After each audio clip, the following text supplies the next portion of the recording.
विधानसभा चुनाव में अब खेल पलट चुका है। 26 साल बाद बड़ा कमाल हो गया। शुरुआती 3 घंटों की वोटों की गिनती हो चुकी है और अभी तक सामने आए रुझानों में बीजेपी को बम्पर बहुमत मिल चुका है। दिल्ली का पहला रुझान बीजेपी के पक्ष में गया था। थोड़ी देर बाद ही आपने भी खाता खोला, लेकिन वोटों की गिनती के शुरुआती आधे घंटे में बीजेपी और आम आदमी पार्टी में कांटे की टक्कर चल रही थी। कुछ ही देर बाद बीजेपी ने अपना गियर बदला और अब जो तस्वीर निकलकर सामने आ रही है उसमें बीजेपी को बहुमत मिलता नजर आ रहा है। बीजेपी ऑफिस से जश्न की तस्वीरें सामने आने लगी हैं। नई दिल्ली सीट से अरविंद केजरीवाल काफी देर तक पीछे चल रहे थे, लेकिन काउंटिंग के दूसरे घंटे में उन्होंने बढ़त बनाई। लेकिन अब थोड़ी देर पहले ही केजरीवाल फिर से पिछड़ गए हैं। नई दिल्ली सीट पर केजरीवाल और प्रवेश वर्मा में कांटे की टक्कर देखने को मिल रही है। रुझानों के अनुसार बीजेपी देश की राजधानी दिल्ली में 27 साल बाद सत्ता में आती नजर आ रही है। दिल्ली में कुल विधानसभा सीटें 70 हैं। यहाँ बहुमत का आंकड़ा 36 है। ज्यादातर एग्जिट पोल में भी बीजेपी को आप पर बढ़त दिखाई गई थी, जो अब सही साबित होती नजर आ रही है। इसी के बीच पीएम मोदी ने भी एक बड़ा ऐलान कर दिया है। आज शाम को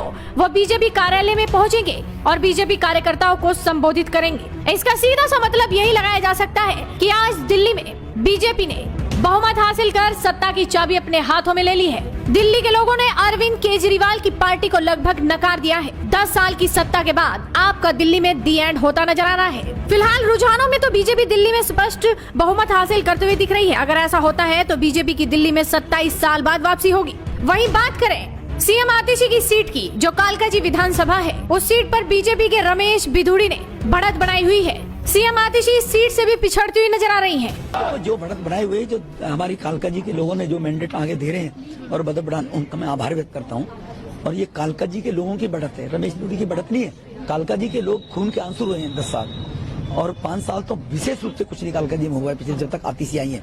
और being a PWD minister, being a chief minister रहते हुए सी डिडंट डू एनीथिंग। नहीं, देखो, इनका मुद्दा बिल्कुल अपने पे गिरबान में झांक के देखा नहीं। केजरीवाल से बड़ी गुंडागर्दी किसने की है?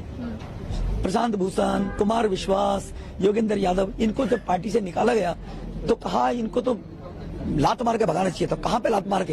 वो स्टेटमेंट देखो केजरीवाल कौन सी भाषा का उपयोग किया है। पुलिस के जवानों के लिए कैसी भाषा का उपयोग केजरीवाल ने किया है, एक मवाली भी नहीं करता है। मैंने कभी ऐसे भाषा का उपयोग नहीं किया होगा। और देश के प्रधानमंत्री के बारे में कैसी भाषा का उपयोग केजरीवाल जी ने किया है। भारत की सीमा पर प्रहरी हमारे सैनिक पुलवामा में अंदर पाकिस्तान को जाके सैनिकों को ठोका है उन्होंने, उनके लिए सबूत मांगने का काम केजरीवाल ने किया है। ये देशद्रोही वाली मानसिकता है। तो भारत विरोधी इनकी सोच है। ये अर्बन नक्सलाइट टाइप के लोग हैं। मुख्यमंत्री की चूज कौन रही है? मुख्यमंत्री की चूज वो रही है जिनके परिवार ने अफजल गुरु की माफी, जो संसद पार्लियामेंट के अंदर अटैक टेररिस्ट था, उसको माफ किया जाना चाहिए। उसकी कोई अगर मर्सी पिटीशन डाली तो आतिशी जी के मदर फादर ने डाली थी। साफ तौर पर कहा जाए तो रुझानों में आम आदमी पार्टी के बड़े बड़े चेहरे पीछे नजर आ रहे हैं। फिलहाल आशंका तो यही जताई जा रही है कि दिल्ली में बीजेपी कमल खिलाकर ही रहेगी। तो आप भी अपनी नजरें बनाए रखिए, साथ ही इस वीडियो को शेयर कीजिए और जुड़े रहिए हेडलाइंस इंडिया के साथ।